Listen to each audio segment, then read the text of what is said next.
लोगों का हल हम लोगों ने पिछले क्लास में बायोलॉजिकल एंथ्रोपोलॉजी को डिफाइन किया था। उससे पहले हम लोगों ने एंथ्रोपोलॉजी को डिफाइन किया। हम लोगों ने जाना था जो एंथ्रोपोलॉजी है वो दो वर्ड से मिलकर बना हुआ है, पहला एंथ्रोपोज और दूसरा लोजी। एंथ्रोपोज प्लस लोजी इक्वल टू एंथ्रोपोलॉजी। एंथ्रोपोज का मतलब होता है ह्यूमन और लोजी का मतलब है स्टडी। जिसमें ह्यूमन की स्टडी की जाती है उसे एंथ्रोपोलॉजी कहते हैं। हम लोगों ने पढ़ा था बायोलॉजिकल एंथ्रोपोलॉजी के अंदर क्या होता है, biological aspect of human being, यानी बायोलॉजिकल एस्पेक्ट है जो ह्यूमन बीइंग है उसके बारे में स्टडी किया जाता है। प्राइमेट वगैरह ह्यूमन वेरिएशन वगैरह के बारे में स्टडी की जाती है। आज हम लोग जानेंगे कि आर्कियोलॉजिकल एंथ्रोपोलॉजी किसे कहते हैं, उसके अंदर क्या क्या चीज आती है, क्या क्या स्टडी की जाती है, उसके बारे में डिटेल से जानते हैं। चलो बने रहिए हमारे वीडियो में, ठीक है।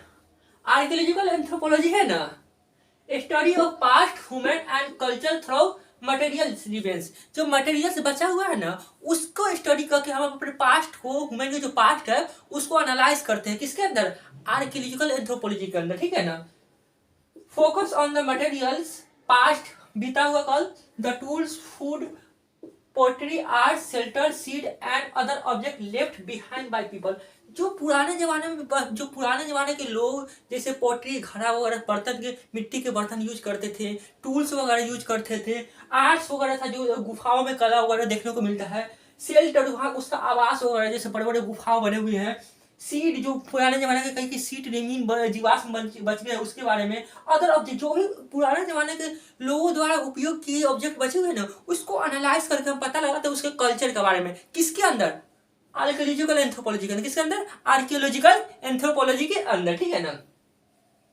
Recover and analysis reconstruct the life way of these material past society and lack dating. जो होता है ना, देखो एक तो होता है प्री हिस्ट्री, एक होता है हिस्ट्री जिस समय के हमारे पास लिखित रिकॉर्ड उपलब्ध है हमारे पास, और जो इस हिस्ट्री के पहले जिस समय के हमारे पास लिखित रिकॉर्ड नहीं उपलब्ध है उसके जमाने का पता लगाने के लिए हम लोग बेसिकली आर्कियोलॉजी का सहारा लेते हैं। आर्कियोलॉजी के अंदर क्या होता है, जो भी पुराने जमाने के फॉसिल्स हो गया, पॉटरी हो गया, जो मिट्टी के बर्तन वगैरह यूज करते थे, पुराने जमाने के कोई बड़ा सा शहर है जहाँ पर बहुत सारे इमारतें वगैरह जमीन के नीचे जैसे मोहनजोदड़ो वगैरह की खोज की गई थी, ह्यूमन सिविलाइजेशन की खोज की गई थी, ये सारे किसके अंदर आता है, आर्कियोलॉजिकल एंथ्रोपोलॉजी के अंदर आता है। आर्कियोलॉजिकल एंथ्रोपोलॉजी के अंदर क्या है, मटेरियल पास्ट, जो पुराने जमाने जो बीते बचे हुए जो मटेरियल है जो पुराने जमाने के लोग द्वारा यूज की जाती थी, टूल्स जो पुराने जमाने द्वारा लोगों के द्वारा यूज की जाती थी, जैसे कि स्टोन के टूल हो गए, बेबिलियन, एसुलियन,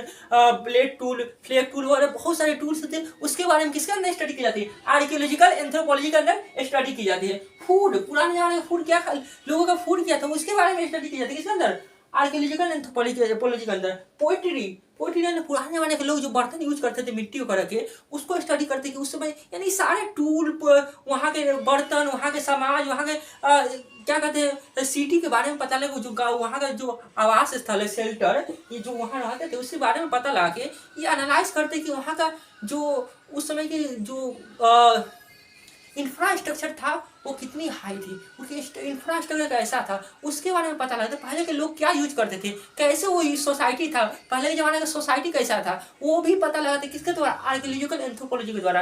क्योंकि पुराने जमाने के रिकॉर्ड तो हमारे पास लिखित रूप में तो है नहीं, तो क्या ऑप्शन बताइए, टूल्स वगैरह, पोट्री, बर्तन वगैरह, और क्या हो गया टूल्स वगैरह, फूड वगैरह, सीड वगैरह, पुराने जमाने कोई सीड वगैरह मिल जाए उससे हम पता लगा सकते हैं कि हाँ यहाँ के लोग क्या क्या खाते थे, उस समय के लोग क्या क्या खाते हैं, कार्बन डेटिंग करके, ठीक है ना। तो ये सारे चीज के अंदर पढ़ी जाती है, आर्कियोलॉजिकल एंथ्रोपोलॉजी के अंदर पढ़ी जाती है, ठीक है। और पढ़ते हैं how did people in particular area live, मतलब पुराने जमाने में लोग एक पार्टिकुलर एरिया में खास जगह पे कैसे रहते थे, क्या वो गांव की तरफ बना के रहते थे या फिर डेवलप शहर था, जैसे कि मोहनजोदड़ो, हड़प्पा सिविलाइजेशन वगैरह की खोज ये एक आर्कियोलॉजिस्ट ने ही की है। उन्होंने पता लगाया कि वहाँ के लोग कैसे रहते थे, वहाँ के कैसे सिविलाइजेशन था, ये सारा काम करने का किसका कौन करता है, आर्कियोलॉजिस्ट करता है। ह्यूमन के बारे में जो भी आर्कियोलॉजिकल एविडेंस है कौन इकट्ठा करता है, आर्कियोलॉजिस्ट करता है, ठीक है ना। What did they eat? पुराने जमाने के लोग क्या खाते थे इसका भी पता लगाता है कौन, archaeologist. What happened to them? उसके साथ क्या हुआ, क्यों मोहनजोदड़ो, हड़प्पा सिविलाइजेशन, बड़े शहर, बेबीलोन जैसे बड़े शहर तबाह हो गए, बर्बाद हो गए, इसके पीछे के कारण क्या था, इसके बारे में पढ़ता है। किसके अंदर पढ़ते हैं, आर्कियोलॉजिकल एंथ्रोपोलॉजी के अंदर। When and why did human first develop agriculture?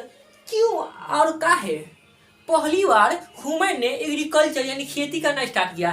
क्यों किया और कब किया, ये सारे के पता क्यों कौन लगाता है? आर्कियोलॉजिकल एंथ्रोपोलॉजी, यानी सारे के बारे में किसके अंदर पढ़ते हैं? आर्कियोलॉजिकल एंथ्रोपोलॉजी के अंदर पढ़ते हैं, ठीक है ना। How did cities first develop, पहली बार सिटी शहर कैसे बना, कैसे सिटी का निर्माण हुआ, कैसे इतने बड़े बड़े सिंधु सभ्यता, मोहनजोदड़ो, हड़प्पा सिविलाइजेशन जैसे सभ्यता बना, कैसे इतने बड़े बड़े शहर बने, इसके बारे में पता लगाते हैं। कौन लगाते हैं? Archaeological anthropology.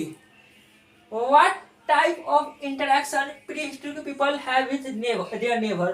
अपने पड़ोसी के साथ कैसा इंटरेक्शन था पुराने जमाने के लोगों को, उसके बारे में भी पता लगाते हैं। किसके अंदर? आर्कियोलॉजिकल एंथ्रोपोलॉजी के अंदर। आर्कियोलॉजिकल एंथ्रोपोलॉजी भी एक बहुत बड़ा फील्ड है, बहुत बड़ा। आगे की बात की जाए तो जो होता है ना आर्कियोलॉजिकल एंथ्रोपोलॉजी को, जो ये सारे क्वेश्चन के आंसर कैसे देते हैं, आर्कियोलॉजिकल एंथ्रोपोलॉजी पे रिसर्च करते हैं, उसको प्रैक्टिस करते हैं, उसे क्या कहते हैं? आर्कियोलॉजिकल एंथ्रोपोलॉजिस्ट कहते हैं। तो ये सारे क्वेश्चन जो हमने पढ़ा कि कैसे पुराने शहर इवॉल्व हुए, कैसे सबसे पहला शहर इवॉल्व हुआ, कैसे पहली बार एग्रीकल्चर हुआ, क्यों एग्रीकल्चर स्टार्ट किया गया था, पहले के शहर कैसे थे, ये सारे क्वेश्चन का आंसर देने के लिए आर्कियोलॉजिकल एंथ्रोपोलॉजिस्ट जो मेथड का यूज करते हैं उसका नाम क्या है? Excavation method. एक्सकेवेशन मेथड, इसका नाम एक्सकेवेशन मेथड के द्वारा ये सारे क्वेश्चन को आंसर देते हैं। एक्सकेवेशन मेथड क्या होता है? एक्सकेवेशन मेथड की बात की जाए तो method of carefully digging and diving of dot and stored to uncover materials remain recording their context। तो इसमें होता है एक्सकेवेशन मेथड में होता है कि इसके अंदर जो भी गड्ढा खोना जाता है, वहाँ के जो भी मटेरियल जो पुराने जमाने के धंसे हुए हैं जमीन के अंदर, उसके ऊपर से जो भी बाहरी स्टोन है, डर्ट्स है, उसको सबको क्या करता है? बाहर हटाया जाता है, केयरफुली हटाया जाता है, और जो पुराने जमाने के रिमेन बचे हुए उसे निकाला जाता है और उसकी एनालाइज किया जाता है। जैसे मोहनजोदड़ो, हड़प्पा सिविलाइजेशन की खोज कैसे हुए? गड्ढा वो जो ऊपर के पुराने मटेरियल उसको हटाया जाता है, देखा कि अरे इसी तो ये पूरा शहर जहाँ पर बसा हुआ था। ये सारे चीज़ की खोज किसके अंदर होती है? आर्कियोलॉजिकल एंथ्रोपोलॉजी के अंदर होती है। जो नए पुराने जमाने के मूवमेंट का फॉसिल्स मिला, जैसे कि हम लोगों को कैसे मालूम चला कि होमो इरेक्टस थे, होमो एरेक्टस थे, होमो सेपियंस नेanderthal थे आदि जो पहले रहते थे, ये कैसे मालूम चला? हमें मालूम चला फॉसिल रिकॉर्ड से। हमें मालूम किसके द्वारा चला? फॉसिल रिकॉर्ड से। ये फॉसिल रिकॉर्ड का इकट्ठा करने का काम कौन किया? आर्कियोलॉजिकल एंथ्रोपोलॉजिस्ट ही थे जो ये काम किए, अंजाम दिए थे, ठीक है ना। तो ये दो वर्ड आता है, आर्कियोलॉजिकल एंथ्रोपोलॉजिस्ट तो हो गया,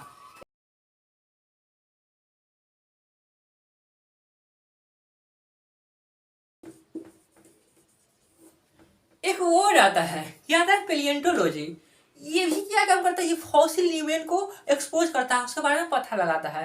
आर्कियोलॉजिकल एंथ्रोपोलॉजी में भी आर्कियोलॉजिकल एंथ्रोपोलॉजिस्ट क्या करते हैं? फॉसिल रिमेन को पता लगाते हैं। तो ये दोनों में डिफरेंस क्या है? क्या इस दोनों में क्या है डिफरेंस क्या है?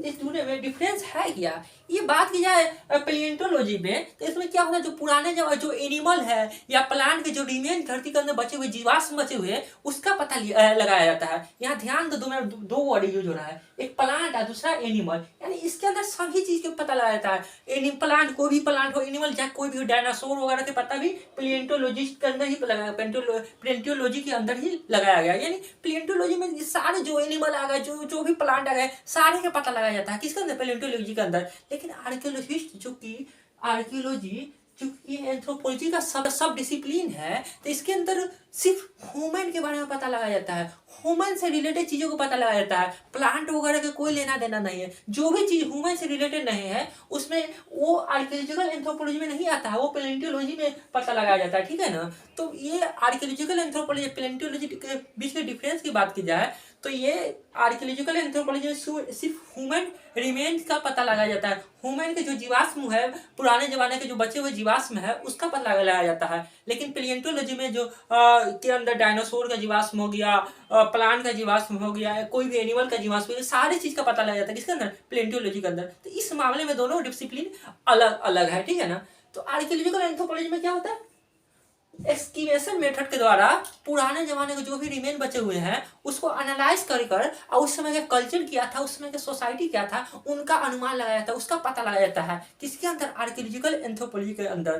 तो आर्कियोलॉजिकल एंथ्रोपोलॉजी बेसिकली हम पुराने जमाने के जो कल्चर थे, जो समाज था, उसका स्ट्रक्चर था, उसका कैसे संरचना थी, उसके बारे में पता लगाने के लिए हम आर्कियोलॉजिकल एंथ्रोपोलॉजी पढ़ते हैं। ठीक है ना।